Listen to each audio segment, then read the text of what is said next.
A domestic violence survivor, healthcare professional, now an author. This morning, a local woman is sharing her story with us. LaKia Griffin joins us this morning, and thank you so much for being here. Thank you so much. I'm so humbled and honored. Well, we're honored that you have chosen to share your story, your inspiration behind this book. Tell us a little bit about your story. Well, about my story, I started when I was in high school. Okay. Which a lot of people don't understand, that domestic violence can start in high school. We look at bullying, it starts in elementary school. But it did start there. It started verbally. Then it went from physical to emotional. And I believe the emotional abuse is what hindered me to have low self-esteem. I didn't feel good about myself. I felt downtrodden. I felt that I could not make it. So that is part of my story. I survived. A lot of women don't survive. We see it every day.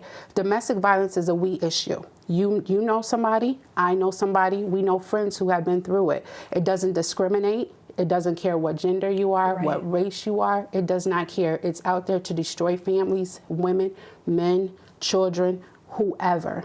So that's my story. You were able to overcome the negative effects of domestic violence. That then gave you inspiration to move forward, because you have a lot of accomplishments after that. You know, you didn't just sit still. Right. Tell me a little bit about those accomplishments. Well, what made me move forward, and the reason why I wrote the book, is because I wanted victims and survivors to know that you can live after domestic violence. Once you get out of that bad relationship, you can live. You don't have to be stuck. And once you realize that you don't have to be stuck in something that's bad, God has a purpose and a plan for everyone. And He does not want you to be abused. So once you get out of that, you need to know how to live. I'm married again. And I went into a marriage still abused. I wasn't healed. And my husband now did not know that. And the reason for me writing the book is to let people know that this is a blueprint on how you live after you survive domestic violence. You survive the abuse, now you need to survive the recovery. It's not gonna be easy, but this is why the book is here, Go Forth Amazing You. Do you think that that was something and tips that you wish that you had known, that someone told you while you were going through that process? Absolutely. I was lonely. I was scared. I was from a different state. I'm not originally from Connecticut. Really no family here. So I was very scared. I felt alone. So yes, if there was someone who could have helped me, I probably would have moved faster. I probably would have did things a little differently. Again, that's why the book is here.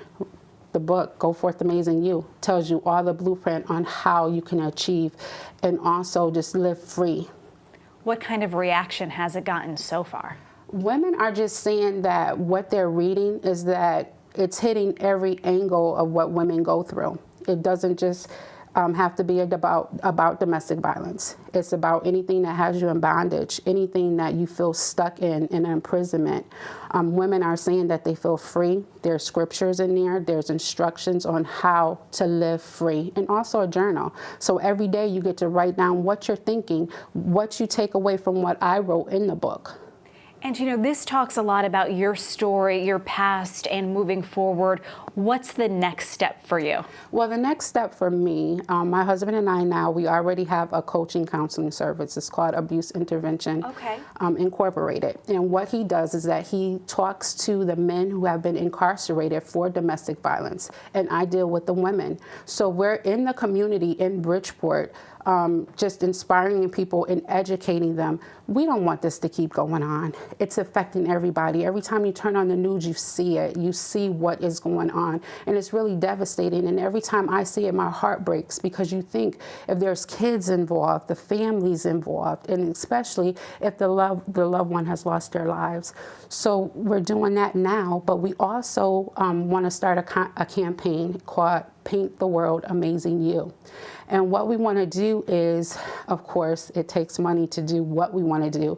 But instead of the shelter, we want a transitional house. We want something that a woman or a man can go to on an emergency basis to get out of their situation. I don't want the typical shelter. I don't want the typical transitioning house, because some of these shelters are not acceptable for children. That would make the victim go back to their abuser. You know, I want something that's going to show these women and men that you can make it. Let's start with education. Let's start with jobs. Let's have daycare provided, because that was one of the things that I struggled with. Who are going to watch my kids? What am I going to do? How do I get the education to continue on? But thankfully, in my new marriage, my husband, he pushed me. He pushed me to go on. I achieved my LPN. I'm now working on my science degree. Don't know which way I want to go, if it's nursing or psychology, but I am there. But I got that push, and I was freed. I allowed him to love me, and I allowed myself to be loved. And that's a big part. That's a big part. Well, thank you so much for being here with us this morning and sharing your story. We really appreciate it. Thank you so much. And of course, you can actually find the book as well on Amazon.com if you're looking to pick up a copy. Well, we still have a lot more to get to here on Good Day.